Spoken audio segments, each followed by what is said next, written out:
শুরু হয়েছে গণনা।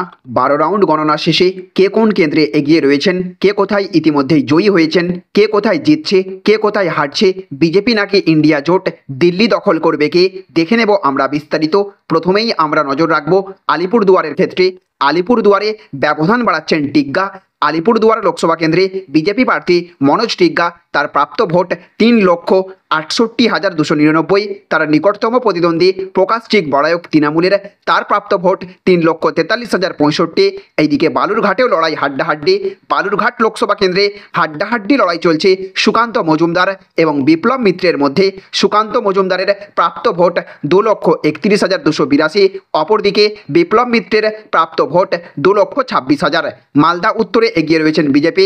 মালদা উত্তর লোকসভা কেন্দ্রে 32,291 ভোটে এগিয়ে রয়েছেন বিজেপি প্রার্থী খগেন মুর্মু। রায়গঞ্জেও চলছে হাড্ডাহাড্ডি লড়াই।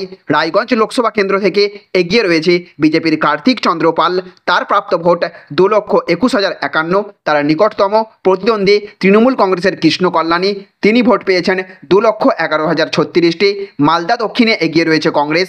দক্ষিণ মালদা লোকসভা কেন্দ্রে 45,000 ভোটে এগিয়ে রয়েছেন কংগ্রেস প্রার্থী ঈশা খান চৌধুরী। কোচবিহারে এগিয়ে রয়েছে তৃণমূল, 9,462 ভোটে এগিয়ে রয়েছেন কোচবিহার লোকসভা কেন্দ্রের তৃণমূল প্রার্থী জগদীশ চন্দ্র বর্মা বসুনিয়া। জলপাইগুড়িতে এগিয়ে রয়েছে বিজেপি। জলপাইগুড়ি লোকসভা কেন্দ্রে এগিয়ে বিজেপির জয়ন্ত কুমার রায়, তার নিকটতম প্রতিদ্বন্দ্বী তৃণমূল কংগ্রেসের নির্মল চন্দ্র রায়ের থেকে 70,737 ভোটে এগিয়ে রয়েছেন তিনি। এইদিকে বাংলায় ওঠানামা চলছে। আসনের 42টি আসনের মধ্যে বাংলায় এখনও পর্যন্ত 30টিতে এগিয়ে রয়েছে তৃণমূল। বিজেপি এগিয়ে রয়েছে 11টি আসনে, কংগ্রেস এগিয়ে 1টি আসনে। বাঁকুড়ায় এগিয়ে রয়েছে তৃণমূল প্রার্থী।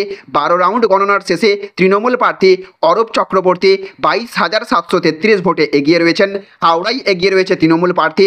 হাওড়ার তৃণমূলের প্রার্থী প্রসূন বন্দ্যোপাধ্যায় পঞ্চম রাউন্ডের শেষে 78,038 ভোটে এগিয়ে রয়েছেন এইদিকে মনীষ তিওয়ারি। চণ্ডীগড় কেন্দ্র থেকে এগিয়ে কংগ্রেস প্রার্থী মনীষ তিওয়ারি।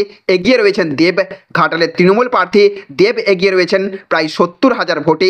এগিয়ে রয়েছেন কীর্তি আজাদ।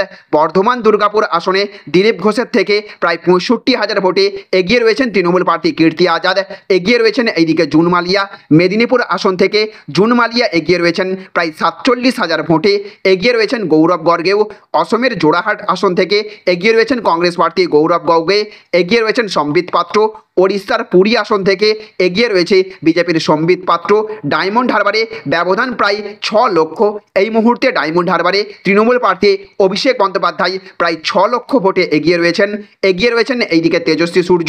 বেঙ্গালুরু দক্ষিণ আসনে বিজেপি প্রার্থী তেজস্বী সূর্য প্রায় 2 লক্ষের বেশি ভোটে এগিয়ে রয়েছেন। পাঞ্জাবে এগিয়ে এক বিচ্ছিন্নতাবাদী। পাঞ্জাবের খাদুর সাহেব আসনে এগিয়ে রয়েছেন জেলবন্দি বিচ্ছিন্নতাবাদী নেতা অমৃতপাল সিং।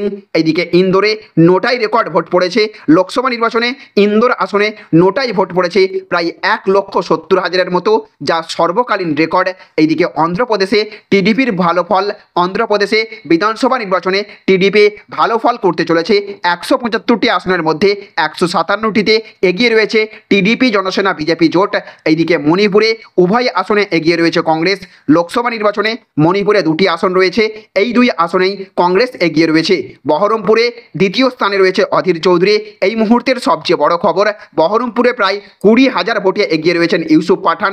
দ্বিতীয় স্থানে অধীর চৌধুরী। তৃতীয় স্থানে বিজেপির নির্মল সাহা। বোলপুরে এগিয়ে রয়েছে তৃণমূল। বোলপুরে 2 লক্ষের বেশি ভোটে এগিয়ে তৃণমূলের অসিত মাল।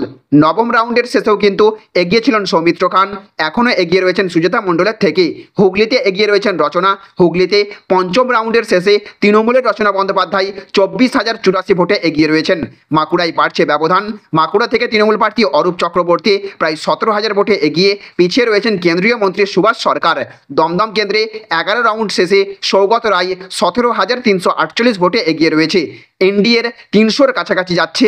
এই মুহূর্তে 543টি আসনের মধ্যে এনডিএ অর্থাৎ বিজেপির জোট 298টি আসনে রয়েছে।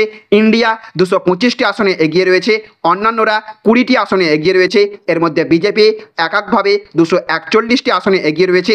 কংগ্রেস 99টি আসনে এগিয়ে রয়েছে। বসিরহাটে বিপুল ভোটে এগিয়ে রয়েছে তৃণমূল। বসিরহাটে তৃণমূল প্রার্থী হাজী নুরুল ইসলাম 3,61,000 বেশি ভোটে এগিয়ে রয়েছে। জয়নগরে এগিয়ে রয়েছে তৃণমূল।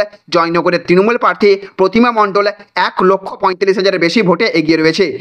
অষ্টম রাউন্ডের শেষে 6,897 ভোটে এগিয়ে পুরুলিয়া লোকসভার বিজেপি প্রার্থী জ্যোতির্ময় সিং মাহাতো। এইদিকে কংগ্রেসের শ্রেয়াস পাটেলের কাছে হারলেন প্রজ্জ্বল রেভান্না। 25 বছরের মধ্যে প্রথমবার হাসান আসনটি হেরেছে জেডি। কংগ্রেস প্রার্থী শ্রেয়াস পাটেল ধর্ষণ এবং যৌন নির্যাতনের অভিযোগে অভিযুক্ত জেডিএস প্রার্থী প্রজ্জ্বল রেভান্নার যোগে পরিচিত করেছেন। এইদিকে আবার বসিরহাট লোকসভা কেন্দ্রে এই মুহূর্তে এগিয়ে রয়েছেন শেখ নুরুল ইসলাম। বহরমপুর লোকসভা আসনে এগিয়ে রয়েছেন ইউসুফ পাঠান। আসানসোল লোকসভা আসনে এগিয়ে রয়েছেন শত্রুঘ্ন সিনহা। বর্ধমান দুর্গাপুর লোকসভায় এগিয়ে রয়েছেন কীর্তি আজাদ। ঘাটালে এগিয়ে দেব। কোচবিহার লোকসভা আসনে জগদীশ বাসুনিয়া। এইদিকে মুর্শিদাবাদ লোকসভা আসনে এগিয়ে রয়েছেন আবু তাহের খান। হুগলি লোকসভা কেন্দ্রে এগিয়ে রয়েছেন রচনা বন্দ্যোপাধ্যায়। কৃষ্ণনগর লোকসভা আসনে এগিয়ে রয়েছেন মহুয়া মৈত্র। এইদিকে দুটি কেন্দ্রেই এগিয়ে রয়েছেন রাহুল গান্ধী। কেরলের ওয়ানাডে এবং উত্তরপ্রদেশের রায়বেরেলিতে এগিয়ে আছেন রাহুল গান্ধী। ষষ্ঠ রাউন্ডের শেষেও বাঁকুড়ায় তৃণমূল প্রার্থী 15,000 ভোটে এগিয়ে রয়েছেন। এইদিকে লিড বাড়াচ্ছিলেন শ্রীরামপুরের তৃণমূল প্রার্থী কল্যাণ বন্দ্যোপাধ্যায়।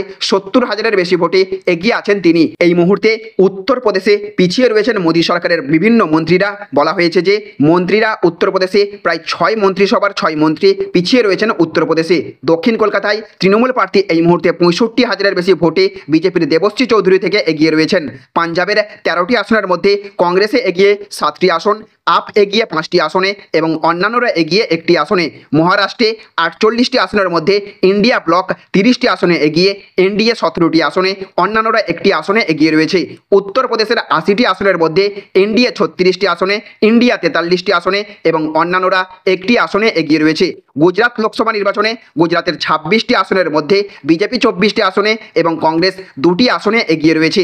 কর্ণাটকে লোকসভা নির্বাচনে 28টি আসনের মধ্যে 18টিতে এনডিএ আর কংগ্রেস 10টিতে এগিয়ে রয়েছে।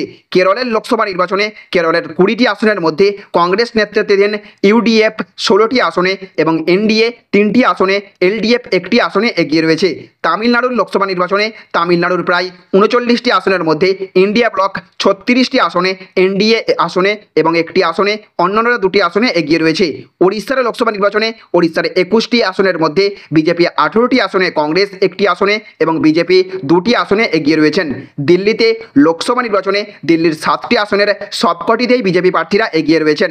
তেলেঙ্গানায় লোকসভা নির্বাচনে 17টি আসনের মধ্যে বিজেপি এবং কংগ্রেস 8টি করে আসনে এবং অন্যান্যরা 1টি আসনে এগিয়ে রয়েছে। বিহারের 40টি আসনের মধ্যে এনডিএ এগিয়ে 32টি আসনে, ইন্ডিয়া 6টি আসনে এবং অন্যান্যরা 2টি আসনে এগিয়ে রয়েছেন। যাদবপুর লোকসভা কেন্দ্রের তৃণমূল কংগ্রেসের প্রার্থী সায়নী ঘোষ 53,000 ভোটে এগিয়ে রয়েছেন। এই মুহূর্তে আবার তমলুক থেকে এগিয়ে গেলেন তৃণমূলের দেবাংশু ভট্টাচার্য। তমলুক কেন্দ্র থেকে তৃণমূল প্রার্থী দেবাংশু ভট্টাচার্য 1000-এর বেশি ভোটে প্রাক্তন বিচারপতি তথা বিজেপি প্রার্থী অভিজিৎ গঙ্গোপাধ্যায় থেকে এগিয়ে রয়েছেন। বাংলায় তৃণমূল এগিয়ে প্রায় 32টি আসনে চলে গেল। বিজেপি 9টি আসনে এগিয়ে, কংগ্রেস 1টি আসনে এগিয়ে রয়েছে। ব্যারাকপুরেও এগিয়ে রয়েছে তৃণমূল। ব্যারাকপুরের তৃণমূল প্রার্থী পার্থ ভৌমিক 21,000-এর বেশি ভোটে এগিয়ে রয়েছে।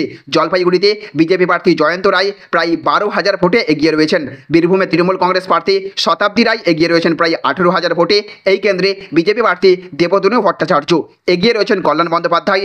বারাণসীতে এগিয়ে রয়েছেন প্রধানমন্ত্রী নরেন্দ্র মোদী। সারা দেশের চিত্রে অদল বদল হতে শুরু করেছে। তৃণমূলের 30 পার হয়ে গিয়েছে।